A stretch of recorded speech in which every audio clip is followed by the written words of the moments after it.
Nous pensons souvent, et à juste titre, que les temps sont mauvais. Nous souffrons et nous désespérons parfois de toute l'iniquité qui règne, de l'apostasie, des trahisons que nous constatons, des défections, des tentations, des compromis, bref, tout cela qui rend la vie bien pénible et ne facilite pas, disons-nous, notre vie chrétienne. Cette réflexion est en partie vraie. Les temps sont mauvais, évidemment. Mais il faut quand même bien réfléchir et réaliser que cela a été aussi le lot de quantité de chrétiens qui ont vécu pourtant à des époques de chrétienté donc plus favorables à la sanctification.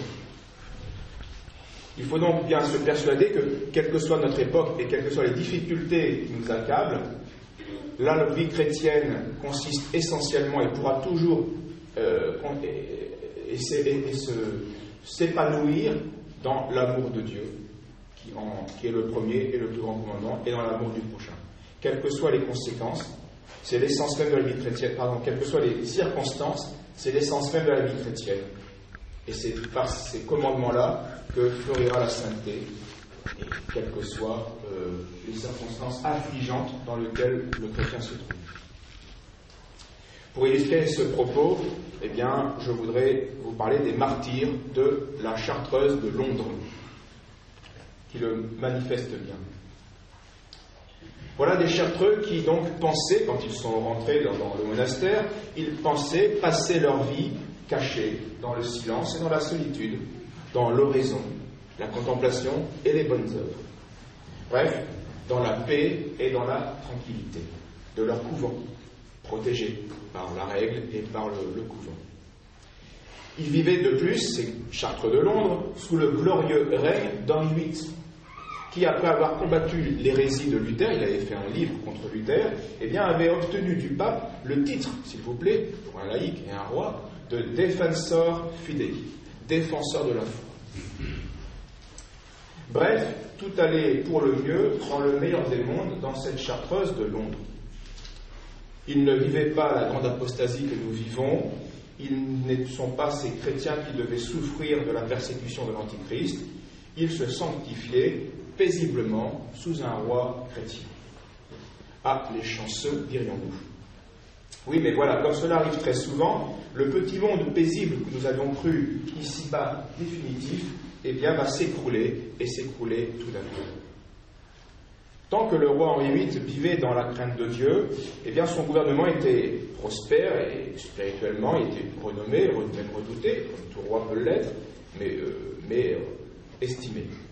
Mais comme pour Sodome et comme pour Salomon, et ceci doit être important pour notre vie individuelle, comme cela a été dans la vie sociale, comme pour Sodome et Salomon, trop de richesses, trop de prospérité, trop de d'aisance, trop de loisirs, eh bien, quand on en mésuse, et notre pente fait qu'on en mésuse très rapidement, eh bien, sont une cause de crime. Le roi d'Angleterre, séduit par une femme, Anne de Boleyn, Anne Boleyn. Alors, excusez-moi pour les prononciations des mots anglais, ça va être hachuré. Anne Boleyn. Et puis, en tout cas, cette Anne, là, j'en suis sûr, Anne, il s'est pris d'un violent amour pour elle, au point de vouloir répudier sa femme légitime, son épouse, la reine Catherine d'Aragon. Le pape, bien sûr, refusant de céder aux caprices du roi qui voulait un divorce, et une complication, d'ailleurs, dont les évêques ont abusé pour ensuite légitimer le crime. Le pape refuse. Le roi est donc devant la seule alternative pour assouvir son caprice, eh bien, c'est de créer un schisme, pour ainsi justifier l'adultère qu'il voulait. La suite ne sera qu'un écroulement lamentable d'un des plus grands royaumes de la chrétienté, le royaume d'Angleterre. Les commissaires royaux, très soumis, vilement soumis à leur roi, eh bien, vont un jour arriver dans la tranquille Chartreuse de Londres pour demander à voir le prieur de la maison,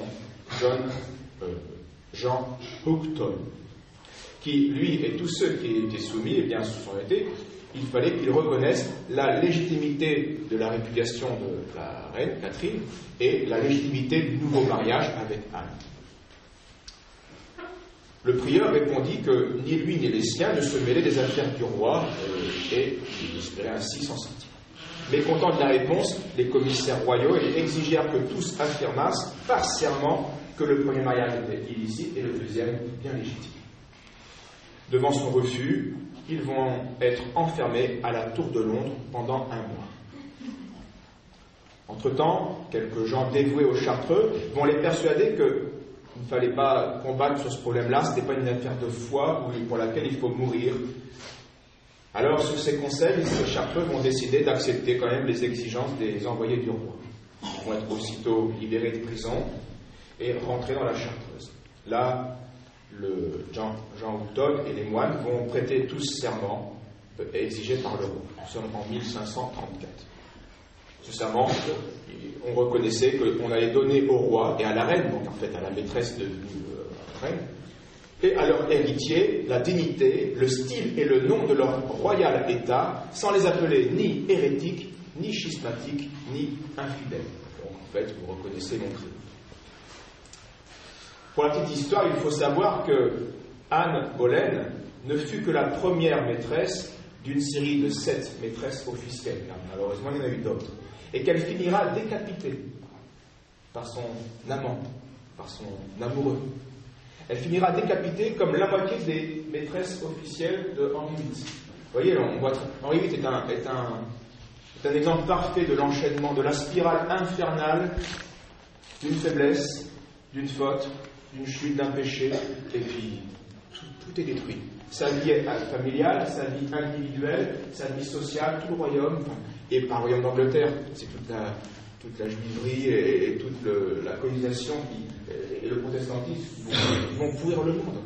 Et la faute d'un homme, jusqu'où les conséquences, on les paye encore aujourd'hui. On paye encore aujourd'hui les conséquences de l'adultère d'Henri VIII. Et les autres qui ont été tués par Henri VIII vont pourrir en prison. Et parce que pour prendre une nouvelle, il fallait chasser l'ancienne. Alors on peut la chasser ou avec une hache ou avec la prison. Il y avait 2 méthodes pour chasser ce qui gênait. Mais cela, à l'époque des Chartreux, nul ne se doute de cela. Alors le père va quand même convoquer ses moines, le prieur, et dire « Vénérable père et frère, il m'a été révélé pendant mon sommeil que la prochaine fois, je n'en tirerai pas à si bon compte. Car dans peu de jours, je serai de rechef conduit en prison, et j'y finirai mes jours. On nous proposera quelque chose au sujet de laquelle il ne pourra y avoir ni hésitation, ni ambiguïté. » Là, il pouvait encore se dire, je ne connais pas le dossier du mariage, on fait confiance aux évêques qui ont dit oui. En effet, vers la fin de la même année, en 1534, il fut décidé par le roi et ses conseillers d'imposer un nouvel acte, un nouveau serment, celui de tenir le roi, Henri VIII, pour le chef de l'Église d'Angleterre, tant au spirituel qu'au temporel. Et il fallait s'y engager par serment. Alors ceux qui refusaient ce serment étaient poursuivis pour un crime de lèse-majesté. Et là encore, c'est intéressant de voir comment l'adultère va conduire à l'idolâtrie, d'une certaine manière. Et tous nos péchés finissent d'une manière ou d'une autre à nous idolâtrer nous-mêmes. On s'est fait Dieu. Quand on pêche sciemment, consciemment, mortellement, gravement, habituellement, eh bien, sans se le dire à soi-même, on s'est fait Dieu. On s'est idolâtré. Et c'est ce que la société a fait de manière très légale, très officielle, par la dignité humaine et par les droits de l'homme. À cette nouvelle, les moines furent consternés. Ils comprirent que ce nouveau serment signifiait pour eux le martyre. Mais pour ne pas être pris à l'improviste, le prieur va inviter les pères à faire une confession générale. Et dit-il, comme nous péchons tous en bien des points, et que nous devons tous quelque chose, que d'autre part, ni la vie, ni la mort, ni rien au monde n'a de valeur sans la charité, nous nous réconcilierons publiquement. Et ensuite, nous célébrerons la messe du Saint-Esprit pour obtenir la grâce que son bon plaisir s'accomplisse en nous. Le père prieur fit ensuite un sermon sur la charité, la patience, les 2 épîtres d'aujourd'hui. Saint Paul nous exhorte à la patience et l'évangile à la charité, et la confiance en Dieu. Et conclut son sermon en ces termes. Il nous vaut mieux d'être couverts ici-bas de confusion et de subir une peine passagère pour nos péchés que de l'être dans l'autre monde, en face de Dieu, des anges et des saints, et d'être réservé pour les châtiments éternels. Pères et frères, ce que je vais faire, faites-le à votre tour. À ces mots, le prieur se lève, s'approche du plus ancien des moines, assis à ses côtés, et s'agenouillant devant lui, il lui demande humblement pardon de tous les torts qu'il pouvait lui avoir faits en parole ou en acte. La même prière lui fut adressée par l'ancien. Et le père prieur répéta la même démarche pour chacun des moines, jusqu'au dernier des frères convers, en versant d'abondantes larmes. Tout le monde ensuite, chacun l'imita et de se demander pardon. Arriva le jour tant redouté. Thomas Cromwell, qui était le vicaire du royaume, un misérable, les accabla de reproches et d'injures et les fit enfermer à la tour de Londres. Après une semaine écoulée, il fit appeler les pairs et leur demanda si, oui ou non, ils voulaient se soumettre à l'édit du Parlement et donc au serment du roi. Les pairs répondirent que c'était tout le contraire qui avait toujours été enseigné par l'Église et par les pairs, et que l'Église disant l'Église affirmant le contraire ne pouvait pas, bien sûr, s'y soumettre. Cromwell répondit que l'Église était le dernier de ses soucis et lui demanda si, oui ou non, il voulait faire ce qu'il leur disait. Ils répondirent: nous craignons trop Dieu pour oser abandonner l'Église catholique et nous révolter, ou aller ouvertement contre ses décrets. Alors Cromwell leur dit: vous penserez comme moi, ou bien il vous arrivera malheur. Et on les fit reconduire en prison. Au jour fixé de leur jugement, eut lieu un jugement à Westminster, où, après les avoir entendus, 12 hommes devaient, conformément à la loi, sous la foi du serment, devaient dire si oui ou non ces 5 accusés, ces 5 chartreux, qui refusaient d'obéir aux ordres du roi, devaient être mis à mort. En face d'un ordre si nouveau, car le serment était quand même gêné plus d'une conscience, les jurés remirent leur sentence au lendemain. Cromwell, apprenant cette sentence différée, on leur demanda le motif de ce retard. Et ils exprimèrent qu'ils n'osaient pas condamner ces malfaiteurs, ces chartreux comme des malfaiteurs, puisqu'il était évident qu'ils étaient pieux et qu'ils respiraient la sainteté. Et qu'ils n'avaient rien de coupable. Cette réponse leur mit en fureur Cromwell, qui proféra les mêmes menaces, mais non plus aux chartreux, mais aux jurés. Il leur dit: si vous ne les trouvez pas coupables, vous subirez vous-même le châtiment des transgresseurs. Et là, on voit les pressions humaines qui ne datent pas d'aujourd'hui. Vous voyez combien d'hommes sont soumis à des chantages iniques et qui, pour s'en sortir, feront le mal, penseront de devoir se soumettre à un ordre mauvais. Le lendemain, les 12 jurés firent connaître leur sentence. Les 5 religieux étaient tous coupables de crimes de lèse-majesté. 5 jours plus tard, on allait les exécuter à Tyburn, à quelques kilomètres de la tour de Londres. Un des conseillers du roi, qui était présent, bien sûr, le jour de l'exécution, demanda au prieur s'il voulait enfin obéir à l'ordre du roi.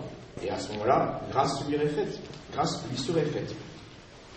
Le martyr répondit: j'en prends Dieu à témoin, tout-puissant, qu'ici, sur le point de mourir, je déclare publiquement que ce n'est ni par obstination, ni par malice, ni par esprit de révolte que je refuse d'obtempérer à la volonté de notre roi, mais seulement par la crainte de Dieu et pour ne pas offenser sa divine majesté. Parce que les ordonnances que notre mère, la Sainte Église, a établies, enseignent et gardent et sont toujours gardées, sont en opposition avec celles de votre roi et de son Parlement. Je suis donc obligé, en conscience, et je suis prêt à souffrir cette mort, à tous les tourments qu'on pourrait m'infliger, plutôt que de renier les enseignements de l'Église.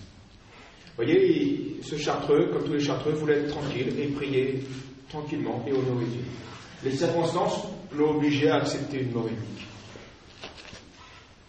Et bien souvent, dans la vie d'un chrétien, des circonstances l'obligeront à supporter des injustices qui lui seront faites.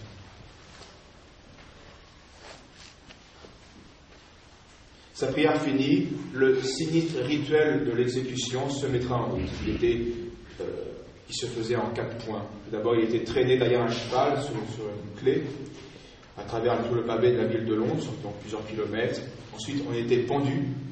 Puis, avant de mourir, on coupait la corde. On était donc à demi étranglé. Et à ce moment-là, on était déposé sur un billot de bois. Et là, on était éventré. Les viscères étaient brûlés. Et ensuite, les membres coupés. Voilà comment beaucoup de martyrs catholiques seront exécutés sous le règne d'Henri VIII Élisabeth Ier. Alors que le bourreau lui a arraché le cœur, donc le prieur a été